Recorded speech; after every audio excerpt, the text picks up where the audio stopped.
Hi అండి. నమస్తే. నేను మీ వాణిని. Welcome to Vani kitchen. ఈరోజు వీడియోలో సింపుల్ అండ్ టేస్టీగా చేసుకునే మష్రూమ్ బిర్యానీ అండి. చాలా ఈజీగా ప్రిపేర్ చేసుకోవచ్చు. ఇంకా లేట్ చేయకుండా ఈ మష్రూమ్ బిర్యానీని ప్రిపేర్ చేయడం కోసం ముందుగా ఒక బౌల్ తీసుకొని అందులోకి 2 గ్లాసుల బాస్మతి బియ్యాన్ని వేసుకోవాలి. మీరు నార్మల్ బియ్యంతోనైనా ఈ బిర్యానీని ప్రిపేర్ చేసుకోవచ్చండి. నేనైతే బాస్మతి బియ్యం తీసుకొని ఈ బియ్యాన్ని 2 నుంచి 3 సార్లు శుభ్రంగా వాష్ చేసుకోవాలి. ఇలా వాష్ చేసుకున్న తర్వాత ఇందులో ఉన్న నీళ్ళు మొత్తాన్ని వంచేసుకొని మళ్ళీ తిరిగి ఇందులోకి నీళ్లు పోసుకొని ఒక 30 మినిట్స్ ఈ బియ్యాన్ని నానబెట్టుకోవాలి. నెక్స్ట్ వేరే బౌల్ తీసుకొని అందులోకి మష్రూమ్స్ వేసుకొని ఈ మష్రూమ్స్లో కొంచెం వాటర్ వేసుకొని 2 నుంచి 3 సార్లు శుభ్రంగా కడుక్కోవాలండి. ఈ మష్రూమ్కి పైన బ్లాక్గా ఉంది కదా, అదంతా పోయే విధంగా 3 నుంచి 4 సార్లు శుభ్రంగా వాష్ చేసుకోవాలి. ఇలా వాష్ చేసుకున్న తర్వాత ఈ మష్రూమ్స్ని నేను సగానికి కట్ చేసుకుంటున్నానండి. మీరు కావాలంటే 3 పీసెస్గా అయినా కట్ చేసుకోవచ్చండి. నేనైతే ఒక్కొక్క మష్రూమ్ని 2 పీసెస్గా కట్ చేసుకుంటున్నాను. ఇలా అన్ని మష్రూమ్స్ని కట్ చేసుకున్న తర్వాత ఒక బౌల్లోకి కొంచెం వాటర్ తీసుకొని 1 స్పూన్ సాల్ట్ని వేసుకొని ఇందులోకి మష్రూమ్స్ వేసుకోవాలి. ఇలా సాల్ట్ వాటర్లో మష్రూమ్స్ వేసుకోవటం వల్ల మనం బిర్యానీని ప్రిపేర్ చేసేటప్పుడు కొంచెం టైం పట్టిద్ది కదా, ఈలోపు మష్రూమ్స్ కలర్ చేంజ్ అవ్వకుండా ఇలా సాల్ట్ వాటర్లో వేసుకొని పక్కన పెట్టేసుకోవాలి. నెక్స్ట్ ఆనియన్, పచ్చిమిర్చి, టమాటో, కొత్తిమీర, పుదీనా, కొన్ని బిర్యానీ దినుసుల్ని అన్నిటినీ రెడీగా పక్కన పెట్టేసుకోవాలి.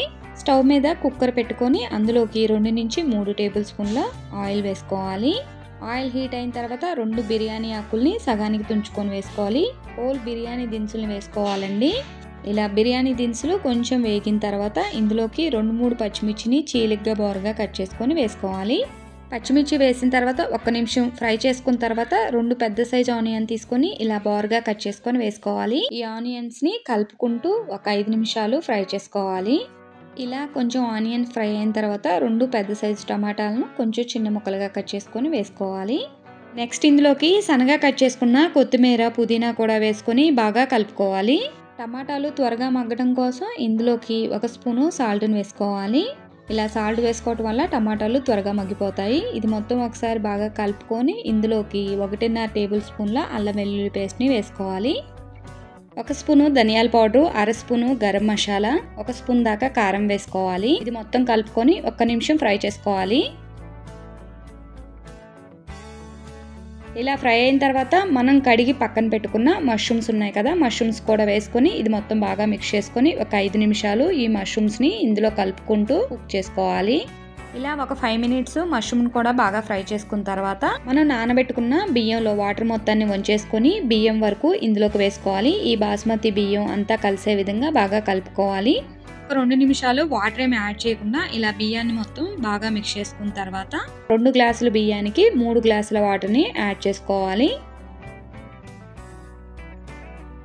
ఇది మొత్తం ఒకసారి కలుపుకొని సాల్ట్ సరిపోయిందో లేదో ఒకసారి చెక్ చేసుకొని సాల్ట్ సరిపోతే మాత్రం యాడ్ చేసుకోండి. నాకైతే ఇందులోకి కొంచెం సాల్ట్ తక్కువ అనిపించిందండి, అందుకోసం 1 స్పూన్ దాకా సాల్ట్ వేసుకొని బాగా కలుపుకున్నాను. నెక్స్ట్ ఇందులోకి 1 స్పూన్ దాకా నెయ్యిని వేసుకోవాలి. కొంచెం సన్నగా తరిగిన కొత్తిమీర వేసుకొని కుక్కర్ మూత పెట్టుకొని మంటని మీడియం ఫ్లేమ్లో ఒక 3 విజిల్స్ రానివ్వాలండి. 3 విజిల్స్ వచ్చాక గ్యాస్ టర్న్ ఆఫ్ చేసుకొని కుక్కర్కున్న విజిల్ మొత్తం పోయాక కుక్కర్ మూత తీసి చూపిస్తున్నా చూసారా, మష్రూమ్ బిర్యానీ అయితే రెడీ అయిపోయిందండి. రైస్ కూడా పొడి పొడిలాడుతూ చక్కగా పర్ఫెక్ట్గా కుదిరింది. ఇలా రెడీ అయిపోయిన మష్రూమ్ బిర్యానీలోకి కర్రీ కూడా ఏం అవసరం లేదండి, డైరెక్ట్గా తిన్నా కానీ చాలా అంటే చాలా బాగుంటుంది. అంతే అండి, ఈ సింపుల్ అండ్ టేస్టీ మష్రూమ్ బిర్యానీని మీరు కూడా తప్పకుండా ట్రై చేసి మీకు ఎలా కుదిరిందో కామెంట్ చేయండి. ఈ వీడియో నచ్చితే ప్లీజ్ లైక్ చేయండి. Thank you for watching. మరొక మంచి వీడియోతో మళ్ళీ కలుద్దాం.